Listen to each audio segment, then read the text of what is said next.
sou o professor Itamar Rodrigues Paulino, estou lotado aqui na Universidade Federal do Oeste do Pará, desde o início da universidade. A universidade tem 12 anos, então eu tenho 12 anos de vida aqui. Sou um adolescente ainda aqui na Amazônia, sou filho de Brasília, mas trabalho aqui há 12 anos, desde o início da universidade. Foi a primeira universidade fundada no interior da Amazônia, todas as outras foram fundadas nas capitais.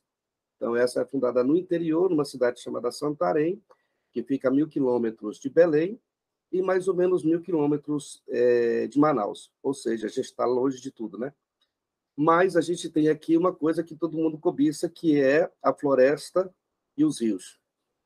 E é com base nisso que nós começamos a fazer uma reflexão experimental, é claro, da possibilidade de também pensarmos epistemologicamente romances escritos na e a partir da floresta amazônica, né? Que tipo de romance tem sido pensado, de que tipo de romance já foi pensado. E nos surpreendemos com alguns escritores que já despontavam para essas questões ainda no século XIX, no final do século XIX. Inclusive, nós temos dois grandes escritores brasileiros que, junto com Machado de Assis, fundaram a Academia Brasileira de Letras, que são da região amazônica, especificamente da cidade de Óbidos, bem no interior mesmo. E eles, já no final do século XIX, escreviam romances bastante interessantes, que impactam até hoje nos modelos de literatura de expressão amazônica que nós temos, né? A cidade de Óbidos é uma cidade pequena, de cerca de 50 mil habitantes, 25 mil na zona rural, 25 mil na zona urbana, mais ou menos, né, meio a meio, mas é uma cidade fundamental para a compreensão da Amazônia, porque é a cidade que foi fundada no estreito do Rio Amazonas. Então, o Rio Amazonas tem um estreito, né? Assim como você tem o Estreito de Gibraltar, assim como você tem outros estreitos por aí no mundo, você também tem o Estreito do Rio Amazonas, que fica em frente à cidade de Óbidos, que é o local mais curto entre margens e também mais profundo do Rio Amazonas. Mais curto porque, entre uma margem e outra, para você chegar de uma margem para outra, você tem que percorrer de barco pelo menos 2 quilômetros de margem, a parte mais estreita.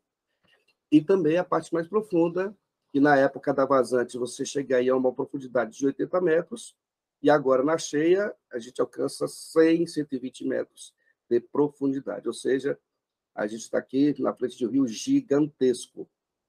E é com base nesse rio, nesta Amazônia, que comecei a trabalhar a literatura, pensar a literatura na Amazônia. E fazer experimentação, assim como os escritores fazem experimentações, a gente também vai buscando experimentações científicas para saber se nossas teorias funcionam dentro de certas realidades.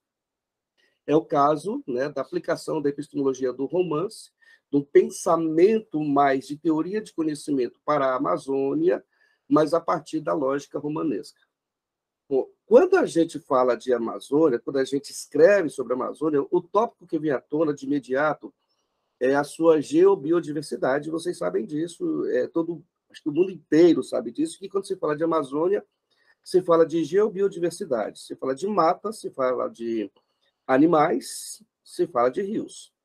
As diversas literaturas escritas e orais existentes na Amazônia, que devotam boa parte de suas narrações à vida na floresta, precisam ser resgatadas e levadas ao ambiente acadêmico, científico e principalmente político, para que sirvam de referências nas discussões contemporâneas sobre a realidade das vidas das comunidades locais, com seus efervescentes modos de vida entre rios e matas, e sobre o assombroso momento político contemporâneo que tem fomentado a exploração irrestrita da região, gerando ainda mais a fragilização da já frágil vida humana e do meio ambiente existentes na Amazônia. O que costumamos encontrar nas narrativas literárias existentes na e sobre a Amazônia são composições que, não poucas vezes, corroboram os manuais oficiais da história da Amazônia, cujo mote civilizatório, entre aspas, é não dar vozes aos mais frágeis do sistema de organização humana na região, já que essas pessoas são vistas pela história oficial de não civilizadas, de selvagens, de matutas, de caboclas e de tapuias. A prática de exploração destrutiva da classe dominadora sobre a floresta e seu solo, por meio de desmatamento, queimada, desfiguração do solo e poluição de igarapés e rios, com rejeitos de atividade de mineração, e a implantação de grandes projetos econômicos tem alterado o bioma amazônico, causando distúrbios danosos, alterando a dinâmica climática global e desterritorializando o grande contingente de povos originários, ribeirinhos e quilombolas que há séculos vivem sob a lógica da floresta. E desde o período da chegada invasora de colonizadores espanhóis, portugueses, franceses, ingleses, holandeses e alemães, a Amazônia é apresentada ao mundo como um grande Eldorado, como uma terra rica de ouro escondido embaixo de uma floresta densa e vista sem valor econômico para os povos originários da região. Essa narrativa dos exploradores visava apresentar à Europa uma terra exuberante, atrativa e com gigantesco potencial de lucro, uma vastidão de floresta intercortada por veias fluviais, com seus cenários cheios de encanto e sedução e provocadores de temeridade por conta do desconhecido, mas que a ambição, a sua riqueza, deveria superar qualquer condição desafiadora aos colonizadores. Nessa floresta misteriosa, também habitaria povos estranhos, isso na fala do colonizador, e desprovidos de cultura civilizada aos olhos do colonizador. Esse olhar exótico, eurocêntrico e colonialista não pode ser que pode ser resgatado das mais diversas narrativas cronistas desde o século XV, perpassou séculos alcançando a história literária brasileira, que, dotada de visão equivocada, sempre apresentou a Amazônia ao mundo de maneira incipiente, insuficiente, simplista e exótica, como terra de ninguém ao serviço do invasor, do explorador, do colonizador. Mas, nos tempos atuais, sabemos que a Amazônia é tema recorrente nas discussões globais sobre mudanças climáticas, preservação do meio ambiente, desenvolvimento sustentado, já que essa região dos trópicos úmidos está naturalmente atrelada à geobiodiversidade global. Entretanto, é preciso que façamos um processo de libertação do ambiente narrativo burguês, oficial, elitista, oligárquico, que adotou um tipo de projeto colonizador europeu introjetado nas histórias sobre a região amazônica, para que, uma vez livre de condicionantes morais e de interesse da elite, possamos expor o grotesco objetivo civilizatório europeu e as tragédias humanas feitas com a compulsória implantação deste projeto europeu. Nesta tragédia se encontra a vociferada invasão à região amazônica por europeus desde o século XV e a pilhagem das riquezas dos povos originários, fatos que ainda ressonam na vida das pessoas que vivem aqui, algumas tentando defender e outras interessadas também, continuando interessadas na pilhagem. Ainda que deslocadas dos cenários da grande floresta sul-americana, as discussões sobre a Amazônia servem de prisma de compreensão da organização sociopolítica, econômica e cultural dos povos desta região, a partir de suas diversas paisagens florais, faunísticas, fluviais e de firmamento, bem como os contextos que geraram narrativas de vozes estrangeiras, que é o que nós temos muitas vezes, e o silenciamento de falas dos povos locais, mesclados à exploração absurdamente predatória dos recursos por pessoas, grupos, instituições, ignorando que a floresta em pé é a única condição existencial dos povos nativos e dos que chegaram a ela e se adequaram às suas condições. Esses povos aprenderam a fazer uso dos recursos da floresta a partir de princípios de conservação e preservação, aquilo que nós chamamos hoje em dia de desenvolvimento sustentado. Neste aspecto, é fundamental compreender que o silenciamento aos povos oprimidos imposto pelo progresso econômico, favoreceu as possessões dos dominadores e tentou esconder as ruínas, as catástrofes e desastres, a exploração e a violência, a tragédia e a destruição de comunidades milenares originárias e de comunidades fundadas por povos africanos que migraram compulsoriamente para a região no período da escravidão. Contudo, aos poucos, as narrativas contestatórias ao modo de pensar burguês da e sobre a região amazônica começam a ganhar status literário mais contundente.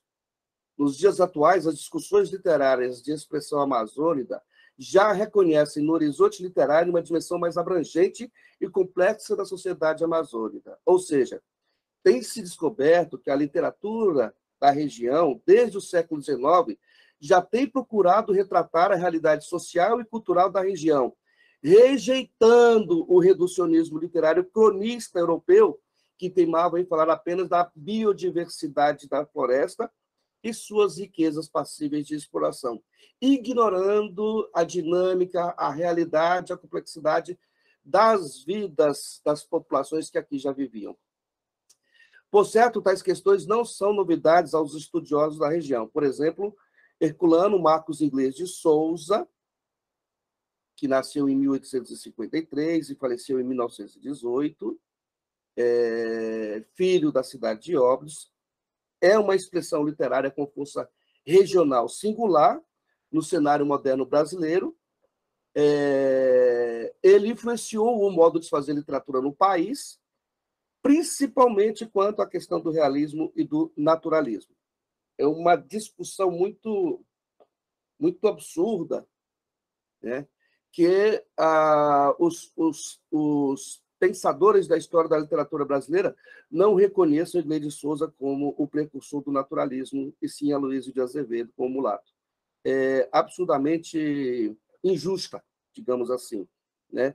Já que o próprio Inglês de Souza, 3 anos antes da publicação de O Mulato, já havia publicado O Coronel Sangrado, O Cacaulista, História de Pescador, que são obras fantásticas, de uma geniosidade absurda, e que lida naturalmente com o naturalismo e lida realmente com o realismo.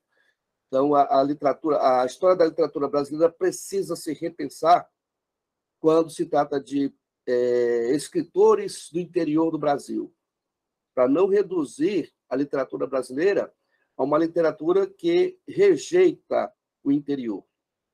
Então, Inglês de Souza, esse ícone da literatura brasileira, inspirou grandes escritores da Amazônia para, ao longo do século XX, início desse século XXI, para que eles possam desmistificar a Amazônia de visão eurocêntrica e experimentar olhares locais sobre a vida efervescente nas pequenas cidades, nas vilas e comunidades no interior da Grande Floresta.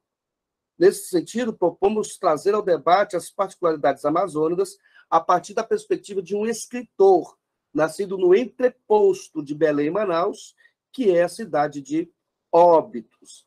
E nos interessa resgatar, dentro da grande obra do Inglês de Souza, uma trilogia romanesca para analisar as formas de representação amazônica nas últimas décadas do século XIX, considerando no enredo proposto por Souza o ambiente natural, a realidade social e a diversidade sociocultural local, arquitetada a partir de linguagens próprias da região, com experimentações estéticas que articulam texto e contexto, para afirmar um pensamento possível sobre a existência humana na Amazônia a partir do eixo epistemológico cenas da vida amazônica, e assim provocar reflexões sensíveis nas pessoas leitoras.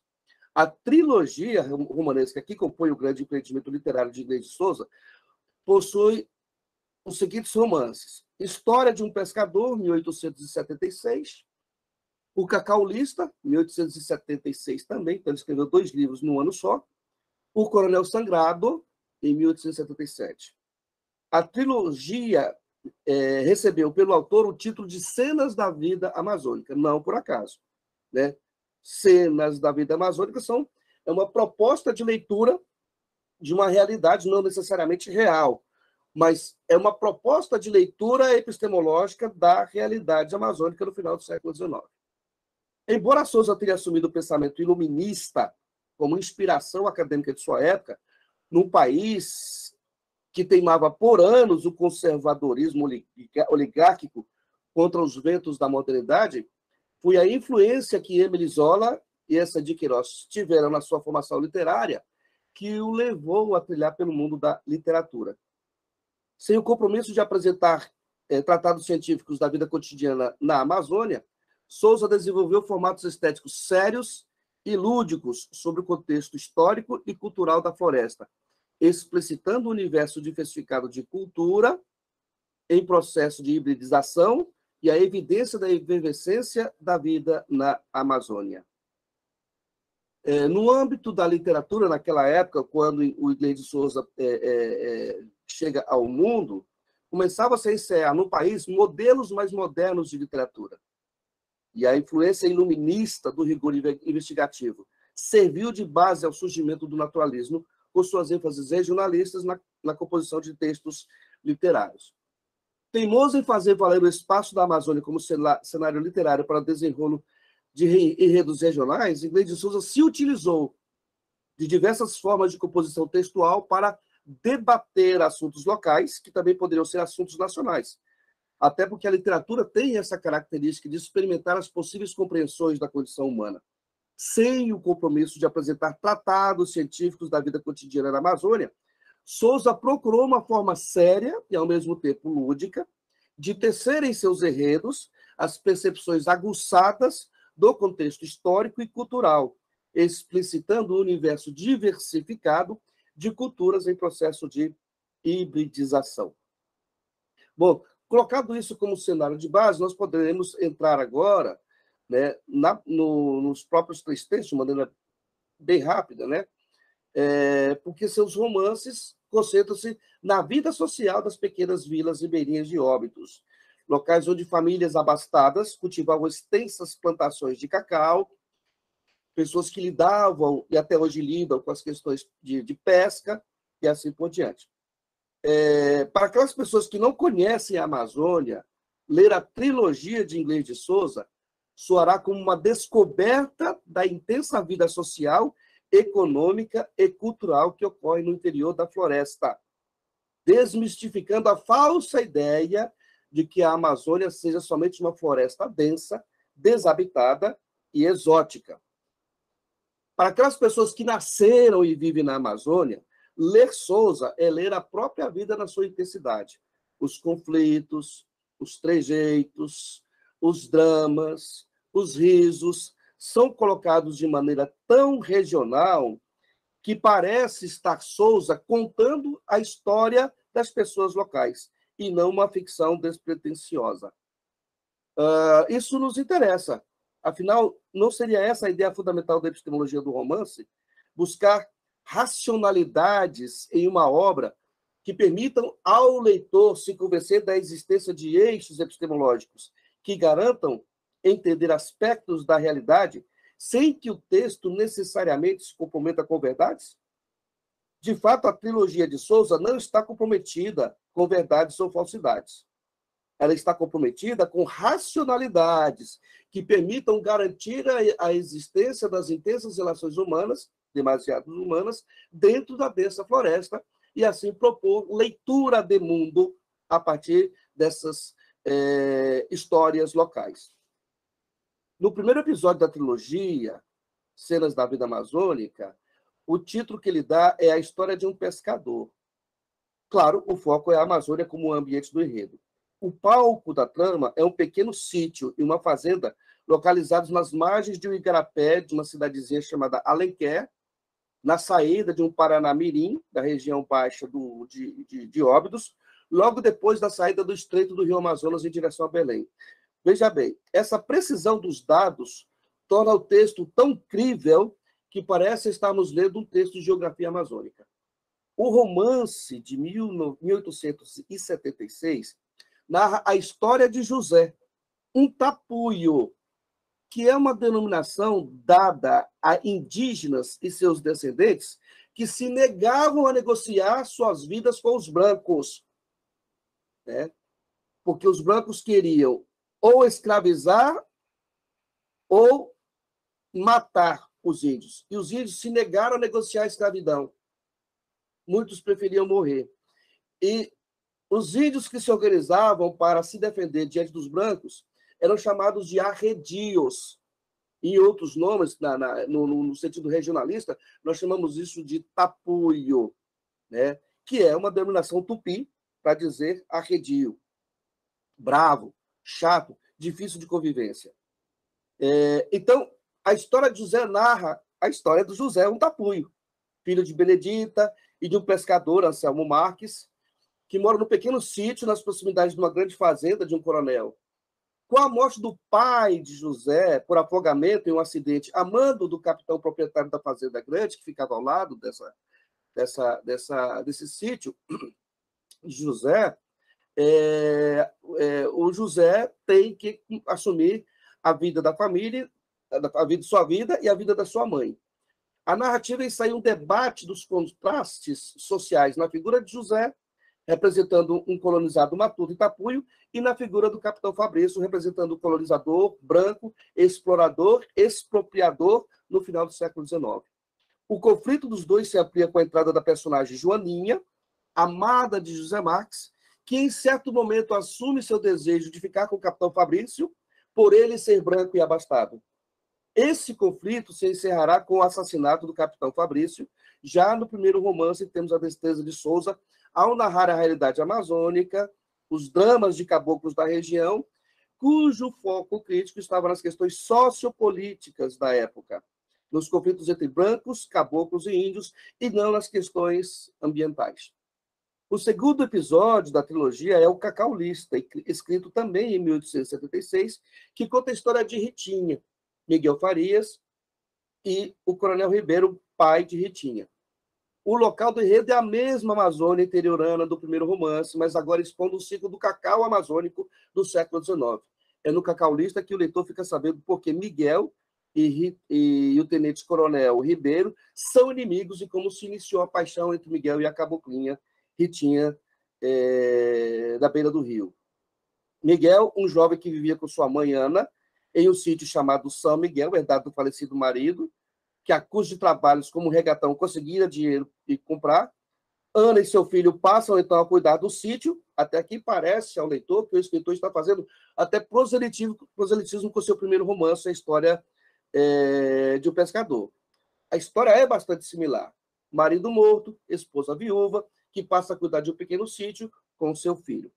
Apenas que agora o sítio está repleto de cacau e cabeças de gado e de mulatas escravas, cobiça de outro senhor, proprietário de terras, que é o Coronel Ribeiro. O enredo passa a narrar conflitos com a entrada de Ritinha, filha do coronel, que se torna a paixão de Miguel. É um triângulo de conflito. O conflito alcança seu ápice quando Ritinha acaba se casando com um militar recém-chegado na cidade por orientação do seu pai. A decepção de Miguel é tamanha que ele acaba decidindo viver em Belém por um tempo para superar o ódio primitivo que o incentivava a assassinar Ribeiro, porque Ribeiro estava, de fato, interessado nas terras do seu pai. Mas havia um conflito porque ele tinha ódio do pai e era apaixonado pela filha. O episódio termina com a ida dele para Belém. O terceiro romance vai dar continuidade ao segundo. O terceiro romance se chama O Coronel Sangrado. E Souza continua também se utilizando dele para enveredar no jeito de ser e viver do povo da Amazônia e sua relação peculiar com a floresta. O Coronel Sangrado apresenta, a partir da derrocada do Coronel Sangrado, apelido do Coronel Severino de Paiva, as nuances culturais do povo amazônida. Na obra, emerge o conflito pessoal vivido por Miguel Fernandes sobre fatos de sua vida antes da ida a Belém, quando era menino matuto em Óbidos, e de sua vida civilizada na cidade de Belém. Então, o Coronel Sangrado é a continuidade do romance O Cacaulista. E essa continuidade está em que o Coronel Sangrado convida Miguel, que volta de Belém, para se tornar prefeito da cidade de Óbidos. Então, o enredo todo se dá em torno desta questão política, essas relações políticas, apresentando conveniências políticas que sempre tiveram e até hoje nós temos no país, no interior. Então, O terceiro romance narra essa história do Coronel Sagrado, que soube da chegada da volta de Miguel e sabia das rixas políticas com Ribeiro. Ele, então, convida Miguel a entrar para a política e, quem sabe, casar-se com a filha Mariquinha. Miguel sabia que, por meio da política, poderia se vingar de Ribeiro e aceita a proposta do Sagrado. Entretanto, sua mente teimava em rememorar seu sentimento conflitivo de amor pela jovem que era casada, Ritinha já era casada, filha de Coronel Ribeiro, que é o rico proprietário de fazendas. Essa situação, ela se resolve, ou Iglesias de Souza tenta resolver a situação, né? Tirando o vértice que é o marido de Ritinha, portanto, o marido de Ritinha morre no enredo, e Miguel acaba se voltando a ter contato com Ritinha e entra no acordo com ela para casar e superar as suas desavenças com o pai de Ritinha. E, por fim, o Coronel Sagrado, por conta dessas traições do Miguel, que ele achava que seria uma grande força contra o pai da Ritinha, que era seu inimigo político, acaba derrotado, angustiado, triste e morrendo no romance. Não é, pois, por acaso que Iglesias de Souza não poderia ser, senão, introdutor da literatura naturalista no Brasil, e não Aloysio de Azevedo, com sua obra O Mulato, de 1881, e que sua obra decididamente regionalista e de valor histórico, social e cultural inestimável se configura como projeto escriturário do autor, compromissado de apresentar a seus leitores a cultura amazônica do século XIX, suas nuances políticas, sociais e culturais. Como se pode notar em textos diversos, a riqueza de sua obra é um verdadeiro testamento e testemunho da vida na região amazônica. Vale a pena a leitura. Obrigado. Desculpa a demora.